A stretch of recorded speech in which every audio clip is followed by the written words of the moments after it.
एक हफ्ते में इतना हरा खेत, ये तो सपना लग रहा है। पर ये कुछ पौधे अजीब से क्यों हैं? ये क्या था? जैसे गर्मी निकली हो। और ये बदबू। ये साधारण पौधे नहीं लगते। ये मिट्टी में कुछ है, कुछ ऐसा जो मैंने पहले कभी नहीं देखा। क्या हुआ बेटा? हाथ कैसे जला? खेत में कुछ पौधे जलन देने लगे। ऐसा कभी नहीं हुआ था माँ। तेरे बाबा भी एक बार ऐसे ही खेत में गए थे और फिर लौटे तो बदल गए थे। क्या मतलब बदल गए थे? वो चुप हो गए थे, अकेले में कुछ बड़बड़ाते रहते और फिर उन्होंने वो खेत छोड़ दिया। किसी को कुछ नहीं बताया। बस एक दिन वो डायरी छोड़कर चले गए। आपने कभी बताने की कोशिश क्यों नहीं की? मैं डरती थी बेटा। उस मिट्टी में कुछ था जो इंसानी नहीं था। कोलू संदूक से बाबा की पुरानी पाटरा निकालता है। कोलू धीरे से पढ़ते हुए। 18 जुलाई। मैंने आज उस साधु को फिर देखा। वही साधु जिसने कहा था कि ये मिट्टी किस्मत बदल देगी, और उसने दी भी और सब बदल गया। पर मैं जान गया था किस्मत बदलने की कीमत लगती है, और वो कीमत खून है। कोलू खेत में अकेले खड़ा है। अचानक हवा तेज चलने लगती है। साधु प्रकट होता है, आंखों में लाल रोशनी, चेहरे पर वही पुरानी मुस्कान। तुम कौन हो? क्यों आई थी वो मिट्टी? क्या चाहते हो मुझसे? तू वही है जिसने मेहनत की, जिसने दिल से खेत जोता, इसलिए तू चुना गया। चुना गया? किसके लिए? उस मिट्टी की भूख शांत नहीं होती, वो तलाश करती है ऐसे हाथों की जो उसे जगाएं, और ऐसे दिल की जो डर से नहीं कांपे। तुमने मेरे बाबा को क्या किया था? उसे दी गई थी परीक्षा, उसने अधूरी छोड़ी, और उसका दंड आज तक मिट्टी में है। हवा तेज चलती है। साधु गायब। गांव में लोग चर्चा कर रहे हैं। पशु बीमार पड़ रहे हैं। बच्चे रात में डर कर उठ रहे हैं। सरपंच।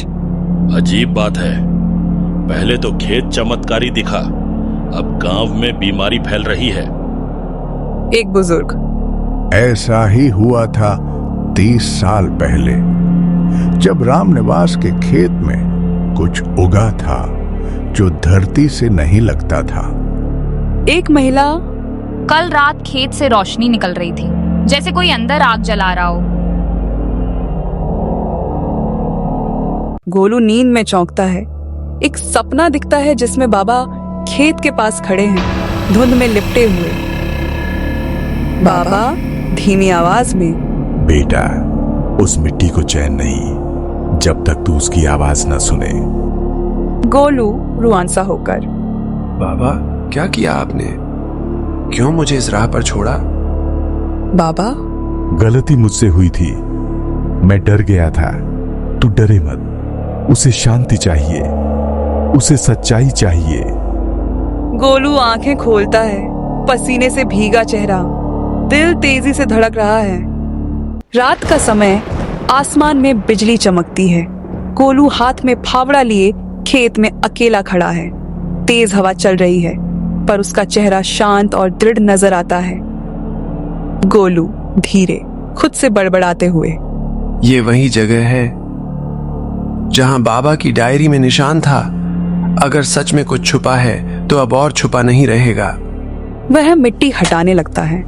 हर वार के साथ मिट्टी थोड़ी नरम लगती है, मानो खुद ही रास्ता दे रही हो। एक जोरदार धड़ाम की आवाज आती है, जैसे कोई फावड़ा पत्थर से टकराया हो। गोलू हैरानी से, ये क्या था? नीचे कुछ है, कोई चबूतरा? वह और खुदाई करता है। धीरे धीरे एक प्राचीन पत्थर का फर्श दिखाई देता है, जिस पर श्लोक खुदे हुए हैं और एक प्रतीक उभरता है, वही जो बाबा की डायरी में बना था। गोलू, ये कोई आम जगह नहीं, ये तो जैसे किसी पुराने मंदिर की छत हो। एक आखिरी बार पत्थर हिलता है और एक गहरी सीढ़ियों वाली सुरंग का रास्ता खुलता है। अंदर से ठंडी हवा और मिट्टी की अलग सी खुशबू आती है। गोलू धीरे धीरे सीढ़ियों की ओर बढ़ते हुए। सच छुपा नहीं रहता और आज मैं उस मिट्टी की सच्चाई सामने लाऊंगा, चाहे जो हो। काला धुआं फैलता है। एक महिला आकृति प्रकट होती है। चेहरा मिट्टी से बना, आंखें जलती सी। आत्मा। क्यों आया है वही गलती दोहराने?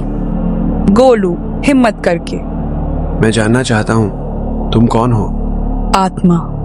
मैं वो हूँ जिसे छोड़ा गया, जिसे बीच में अधूरा छोड़ दिया गया, जिसकी पूजा अधूरी रही और अब मैं अपनी पूर्णता मांगती हूँ। गोलू। क्या मैं ये चक्र तोड़ सकता हूँ? आत्मा। बलिदान दो सच्चे हृदय से, डर के बिना, तो मिट्टी तुझे स्वीकार करेगी। इस दिए को लेकर अपने खेत के उस कोने में जाओ जहां अब तक कोई नहीं गया, और वहां इसे बिना किसी डर के रख देना। गोलू आधी रात खेत में, हवा तेज, सब शांत, वह दिया रखता है। गोलू। बाबा, मैंने तुम्हारा अधूरा काम पूरा किया। धीरे धीरे सूरज की पहली किरण पड़ती है, दिया जल उठता है, खेत हरियाली से भर जाता है। गोलू। बाबा, मैंने तुम्हारा अधूरा काम पूरा किया।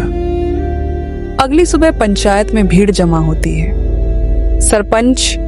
गोलू ने जो किया वो कोई साधारण किसान नहीं कर सकता। माँ गर्व से। मेरा बेटा अब बस किसान नहीं, मिट्टी का रक्षक है।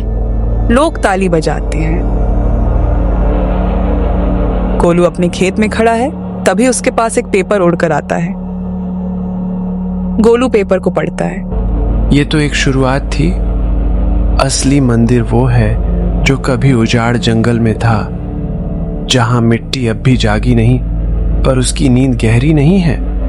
क्या गोलू अब दूसरे रहस्य की ओर जाएगा? क्या मिट्टी फिर मांगेगी बलिदान? देखिए अगला भाग, मिट्टी की दूसरी छाया।